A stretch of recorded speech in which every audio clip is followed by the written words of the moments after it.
I love Herbie. He's a good friend of mine, but he's completely wrong here. I think comparing it to the NIT is a little bit misguided because the NIT doesn't draw eyeballs, right?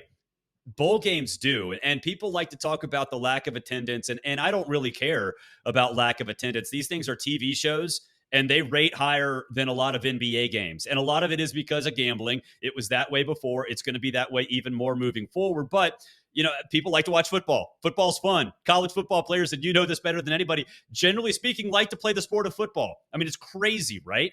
But I think one thing that has happened over the last couple of years, yeah, you have more opt outs. And I get that. And in case of Malik Murphy at Texas, you have to transfer before the national semifinal because it is your only shot, or at least your most responsible decision in terms of your future. And look, I get that. But one thing after COVID, the last couple of years, the bowl game does not count towards the redshirt rule. You can play a fifth game and still redshirt as long as it's in the bowl game. And that's perfectly fine to me because getting those practices with a roster that is a little bit of a skeleton roster allows you to get some of these younger guys more work and actually get them more reps in a bowl game.